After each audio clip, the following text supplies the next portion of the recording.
Hello, Randy Perry again. This is organist and master of choristers here at St. Paul's UCC in Trexlertown, Pennsylvania. This is going to be our third and final week talking about the organ, the pipe organ, and combination digital organ here at St. Paul's. The last two sessions, we talked about the construction of the organ, the various ways the organ set up technically, physically. So I'm going to do a little less talking this session, a little bit more playing to demonstrate some things. Just a quick review. Above me, I couldn't think of the word above. Above me is the swell organ. Over here is the great organ. And in the back on the balcony is the choir organ, which is all digital. I've got four pieces I'm going to play. I'm not going to play the first three all the way through, but it'll demonstrate them. The last one I'll play all the way through the first part of it, and I'll let you know when we get to the. This first one I'm going to do is called "When We Are in Deepest Need." It's by Johann Sebastian Bach, and it's a chorale prelude. The chorale is, let me see.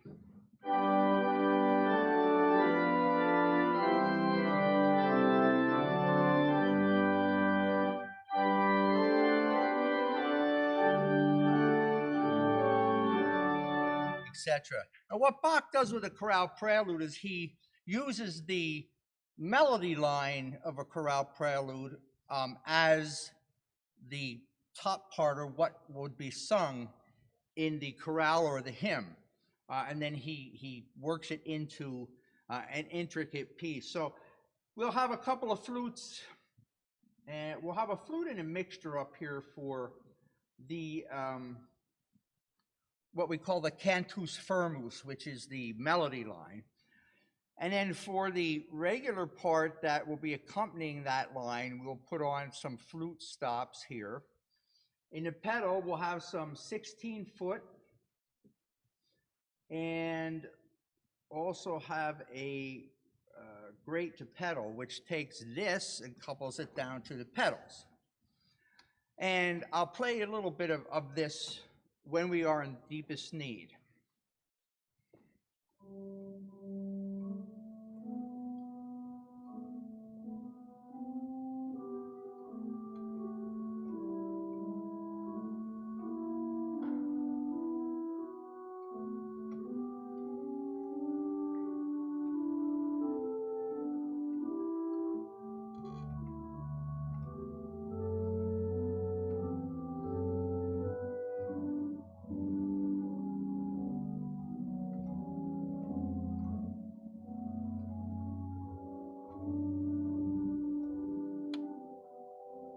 Here's the cantus firmus.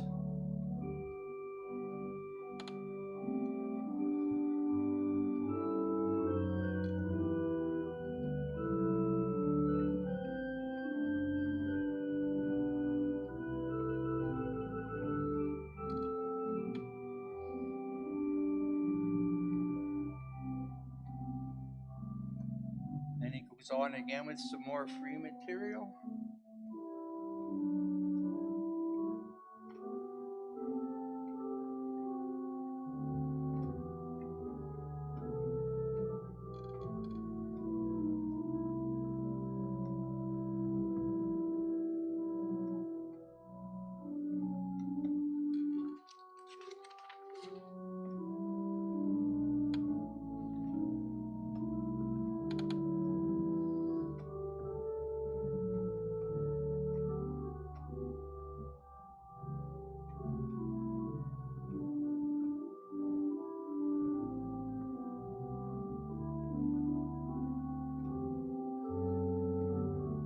Here comes the cantus firmus, our melody again.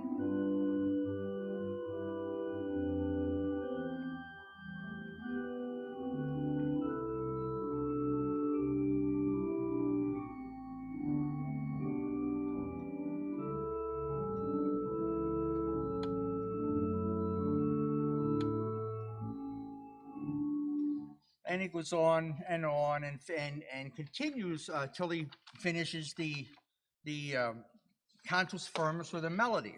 So this is one of my favorite pieces of Bach's chorale preludes, and it gets to show off some of the different shadings of the organ. And I'll put it back in here before I lose it.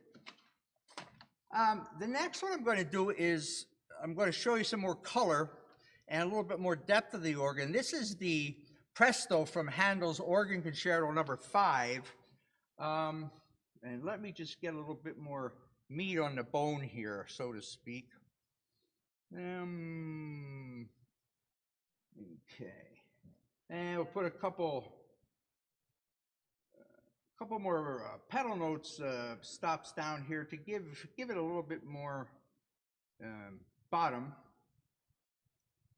And now when Handel was composing these concertos, he would play them in between the acts of his, or the sections of his oratorio. So it would be like Messiah with organ concerto. It would be billed like that. But some of the times the organs he had that he played on did not have any pedal board to it, but he did have an orchestra at his disposal. You know, talk about being lucky. But anyway, this is all combined so that the organist can play everything together.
Another neat place. I quick skipped to the end so you could hear how it actually stopped. That was by George Frederick Handel. Now the next one you will probably have heard many times at weddings. This is called the Trumpet Voluntary in D major.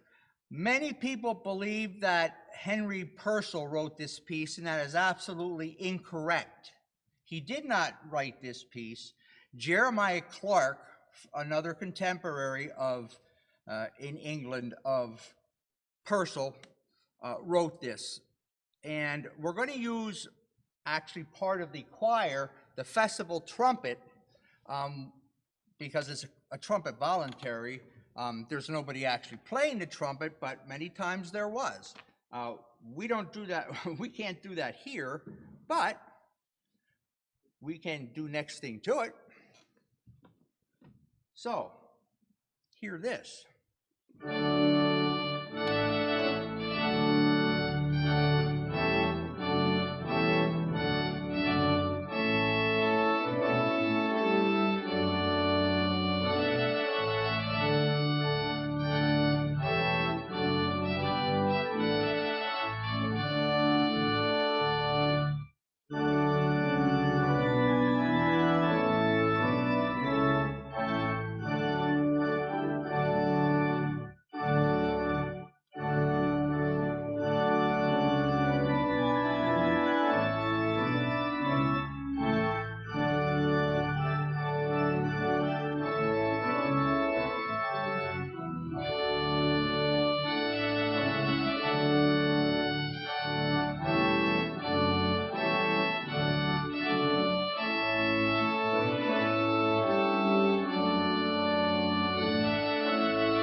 And that's by Jeremiah Clark.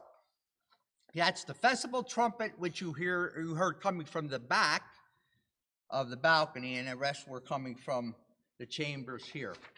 The last piece I'm going to play for you is one of the most well-known pieces of Bach. I'm not going to play the whole thing. I'm just going to play the first part of it. And this is the Toccata and Fugue in D minor, BWV 565. Everybody associates this with horror and Halloween and what have you.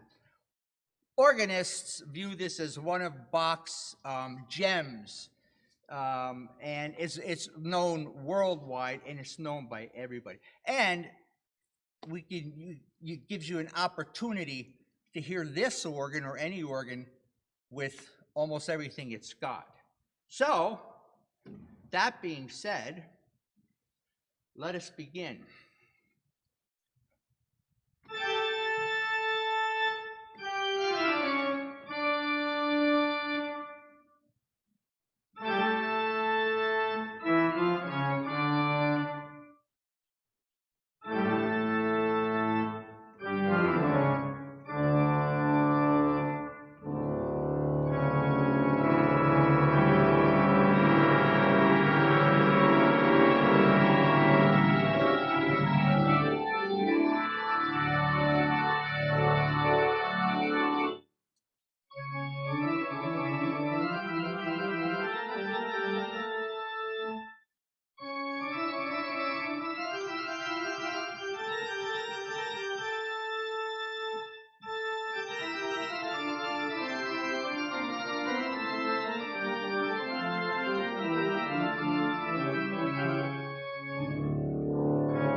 Ruchma, no hands.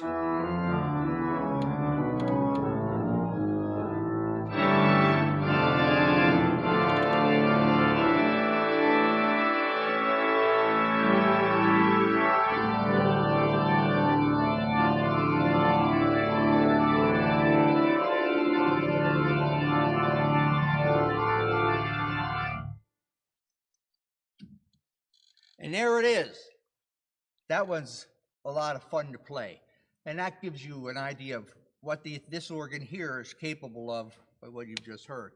It's been a lot of fun the last 3 weeks exploring, the organ. Lots of nice posts have been coming in that appreciate what the church is doing, and I appreciate it. So next week, or next time, we're going to start to examine the Albert Weber baby grand piano that we have housed in the church here. Some of its history, its construction, its sound, and until then, I hope you will carry with you what makes this wonderful organ such a pleasure and an instrument that we are truly blessed to hear and that I am truly blessed to play. So, Randall Perry, again, organist and master of choristers, signing off from St. Paul's United Church of Trexlertown. and I thank you, and God bless you.